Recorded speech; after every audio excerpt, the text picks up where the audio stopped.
Welcome to another episode of Deep True Crime.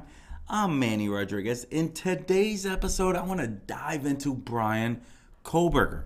As we know, he was arrested on November 13th as a suspect in the quadruple Idaho homicide. We have continued to find out more.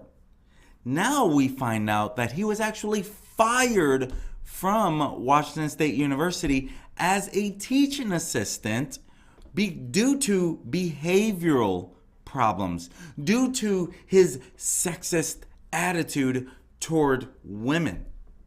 Wow, right? Only to find out that he was actually allegedly following these girls for weeks on end, tracking them, watching them. Unbelievable. He was considered their stalker, as we continue to find out more, right? So with that being said, it's like, what else are we going to find out? Let's go ahead and dive into what we know at this time.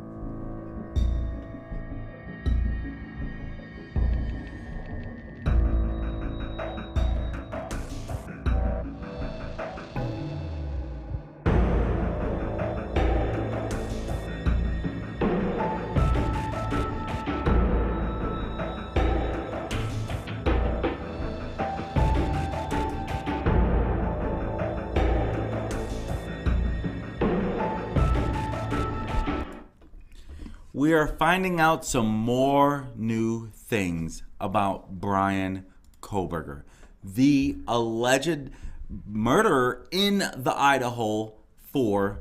This has been the national topic, literally.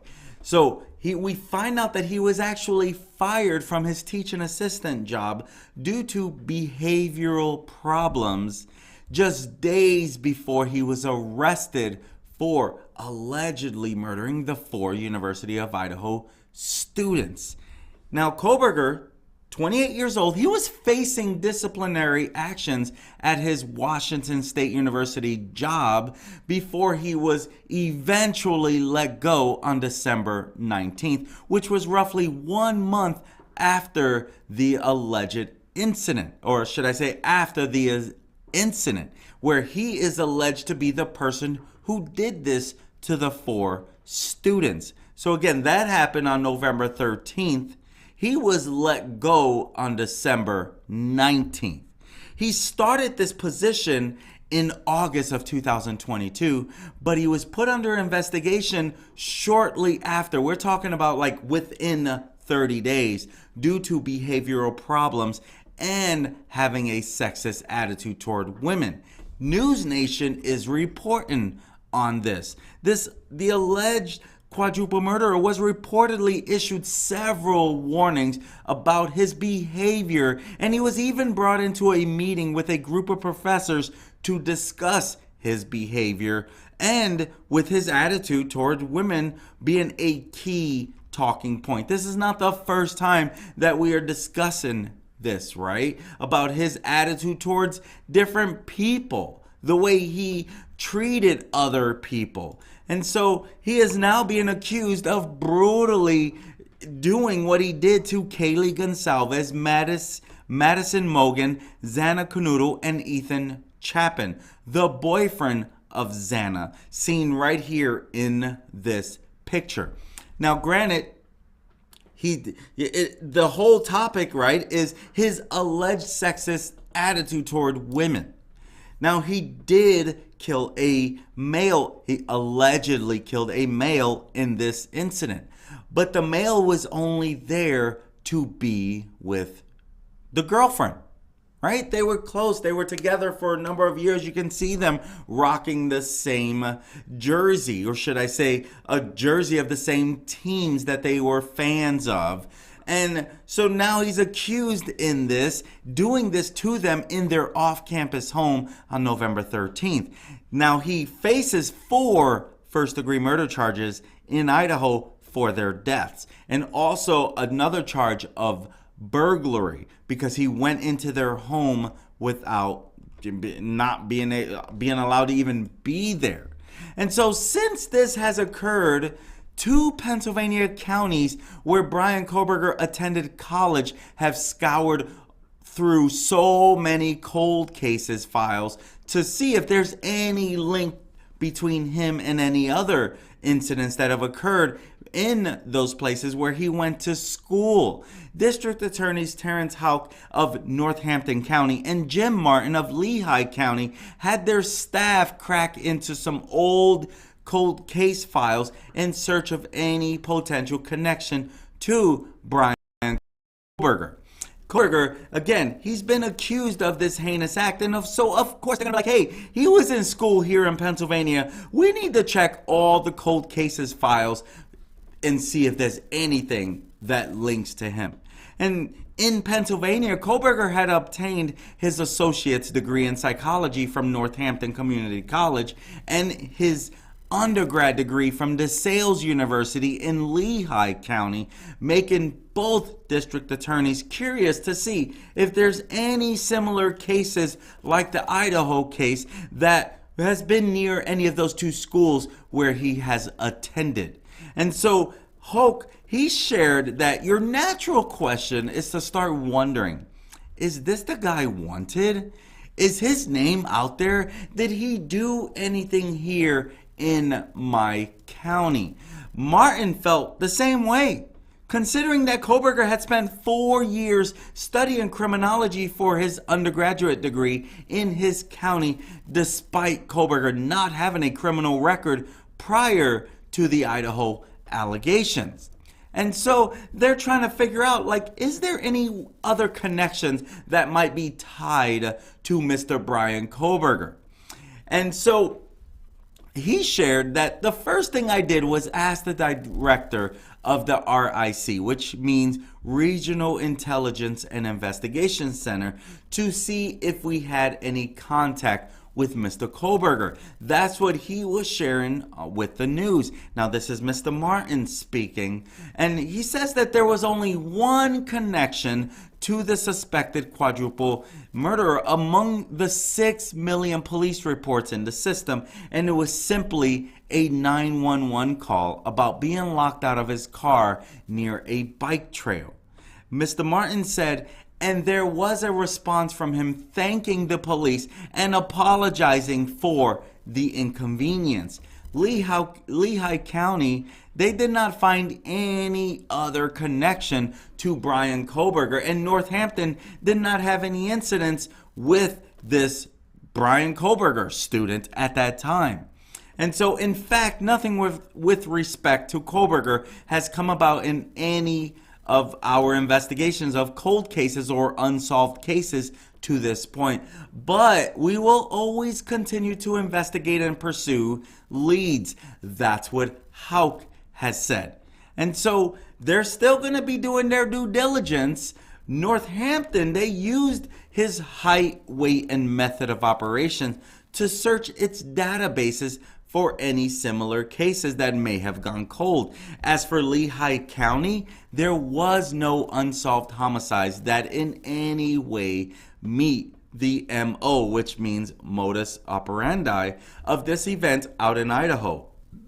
He was arrested in Monroe County by a SWAT team in December at his parents' home, but it is unknown if the county's district attorney E. David Christine Jr. will open an investigation into any cold case files. As for Moscow, Idaho police, not much has been said since a gag order has been put in place. Many are arguing that this gag order is a violation of free speech by prohibiting it from happening in the first place. This past Monday, a challenge was filed, and it comes just a few days after an attorney representing the family of one of the victims filed an opposition to this gag order in state court, saying that it is overly broad and places an undue burden on the families. A coalition of journalism outlets have also contested this gag order because they want to know more. And so it is said coalition attorney Wendy Olson wrote in the court filing, "Justice cannot survive behind walls of silence. For that reason, a responsible press has always been regarded as the handmaiden of effective judicial administration, especially in the criminal field." And so that's what attorney Wendy Olson wrote in the court filing, also quoting his historic court rulings about prior restraints on free speech. In the gag order, Marshall said the speech restriction was needed to protect Kohberger's right to a fair trial. And Olson wrote, "More speech does not mean a less fair trial. The speech at issue must be the kind that could prejudice a jury. And even when publicity may cause prejudice, the answer is not always to suppress the speech. Other remedies, like the passing of time, a change in venue, voir dire, jury instructions, and jury sequestration can cleanse any jury taint without offending the right to free speech." Olson also said that despite the public interest in the case, there have not been any notable leaks of information that would prejudice Kohberger's right to a fair trial. The attorney representing Kaylee Gonsalves' family, Shannon Gray, filed a separate court action on Friday asking the Latah County Magistrate Judge to hold a hearing on the gag order to clarify it. The current order is overboard and vague. That's what Shannon Gray had shared. The gag order prevents all comments or opinions regardless of whether they could bias jurors, and it even remains in effect once jurors are instructed to avoid news coverage of the case. That's what Gray had noted, calling the order unconstitutional. The order also prevents the victims' families from having attorneys talk to the media on their behalf. That's what Gray had shared. It would place an undue burden on the victims' families if they are unable to have a spokesperson transmit their thoughts and opinions to news organizations or others. And so, of course, they're wanting to get more information. They're wanting to know what is in that gag order that needs to be shared. Because we are still finding out little bits of pieces, but it's not from anything being leaked, right? We're getting an actual lot of information, and none of this is really from leaked documents, right? Granted, you got people who have their theories. You can only go so far with that. You can only take that with a grain of salt. You know how people can be. And so it's imperative that everything is done by the book, because he truly does deserve a fair trial, without a doubt. And when the trial does come about, we're going to learn so much more than what we're finding at this time. Because a gag order means no one around this case can spill the beans. You cannot listen to the media. You cannot talk about what you're learning. So all of this has to be hush-hush for now. So no one around this. You've not heard from the Moscow Police Department in a long time, have you? Because of the gag order. And so right now, that gag order is still in place. But there's been something new that has come about over the last few days.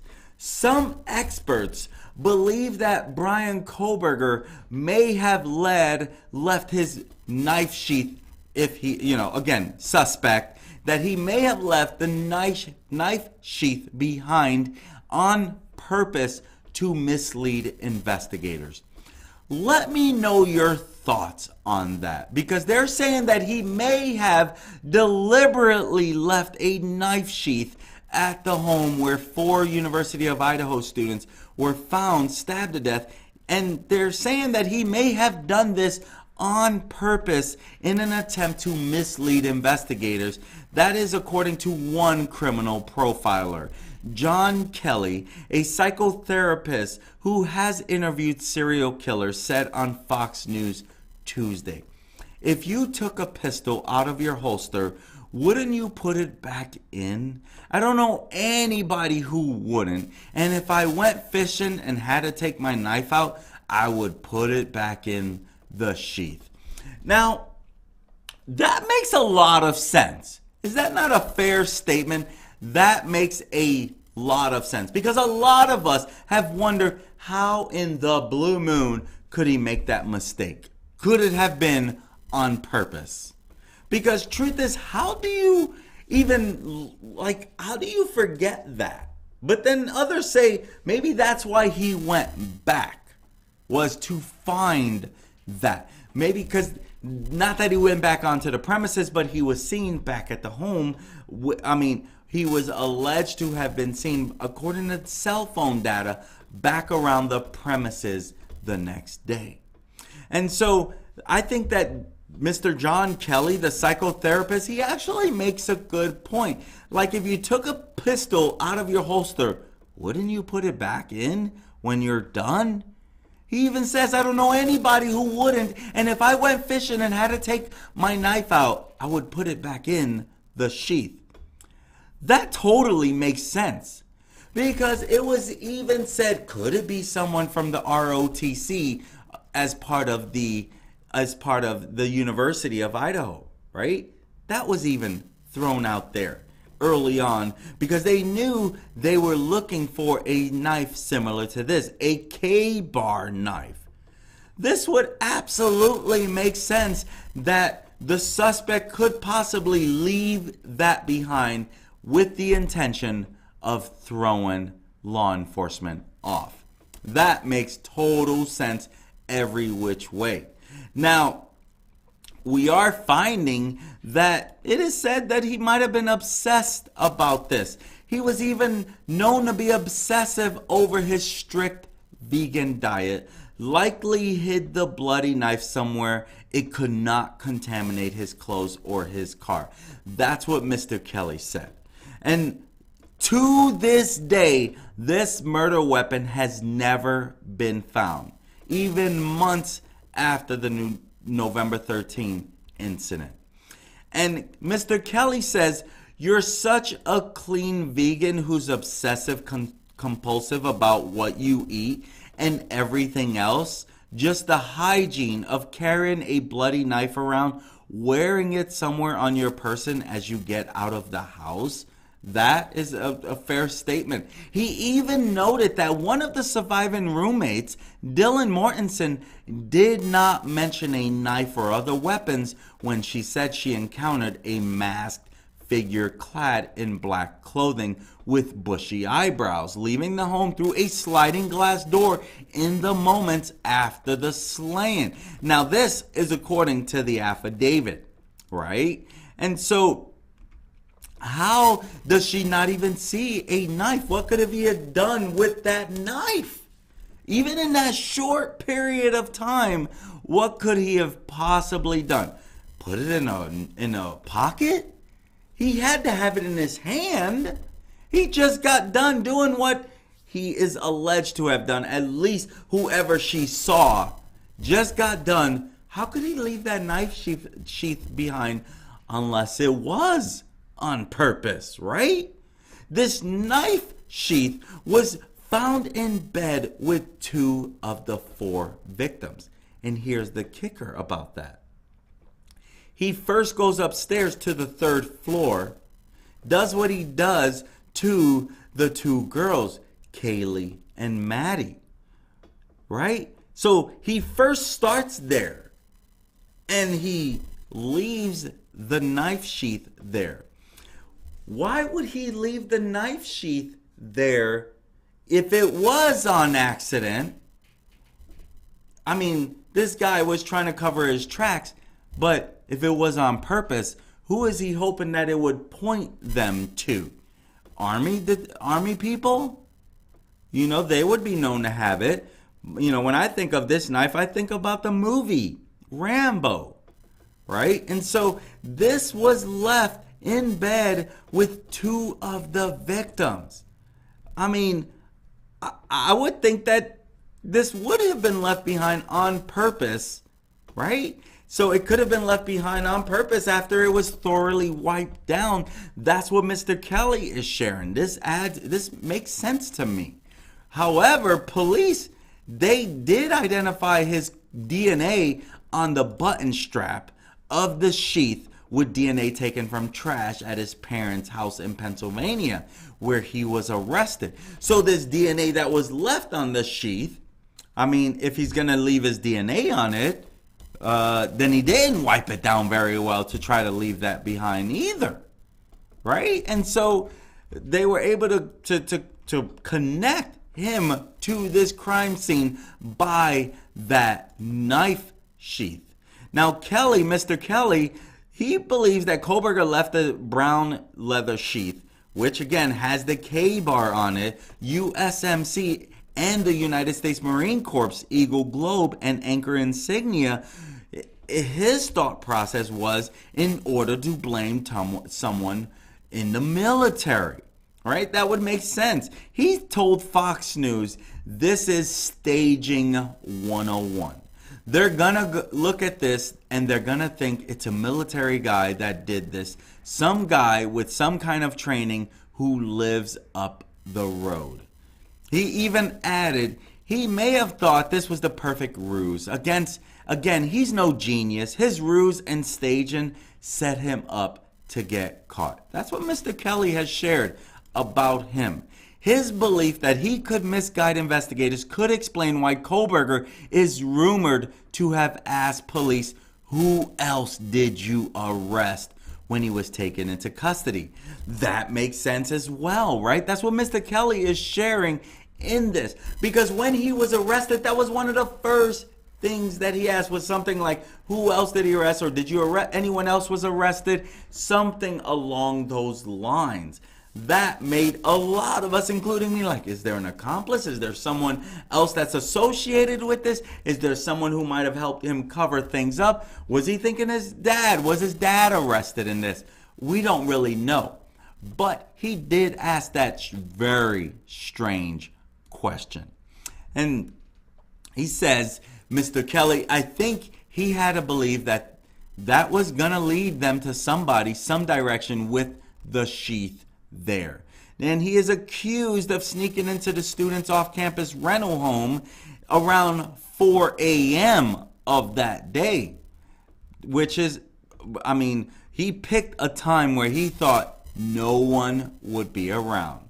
And this criminal justice doctoral student at Washington State University, which is only 7 miles away from the murder scene, he is now charged with this, and if convicted, he could face life in prison. And as of this time, we do not know if the death penalty will be on the table, because in Idaho, that can very well be on the table. My friends, this is one of the hardest stories out there, and one of the most national attention grabbing stories. When this trial comes, we're all going to be tuning in, right? Like, we want to know why, what do they have on him? We want to know more. There's going to be so much more that comes out that is not even being out at this time. There's a gag order for a reason. More because they want him to have a fair trial is probably more of my guess there. But we'll figure it out when we figure it out. My friends, I'm Manny Rodriguez. If this is the type of content you like to follow, make sure you hit that subscribe button. I would greatly appreciate it, because that is letting me know that you got some value from this. This is the type of content you like to follow, and I only want to keep serving you. My whole goal is to be a voice for the victims, because these 4 victims, they no longer can talk for themselves. And I want to be a voice for them, because they were taken from this world way too soon. So my goal is to keep you updated on what went wrong in this crazy world we live in. And truth is, this doesn't look like it could have been prevented. This guy was stalking them allegedly for weeks. And so he was ready. After being fired, and then he was trying to get a job with the police there. They didn't hire him. Was he bitter? Was he upset? I don't know. Was he studying to commit the perfect crime? We don't know. They have not shared a motive. They've not shared much. They shared that they were looking for a white Hyundai Elantra. That's really about it. I'm Manny Rodriguez. Thank you for joining me on another episode of Deep True Crime. Until next time, my friends, peace. Have an amazing day.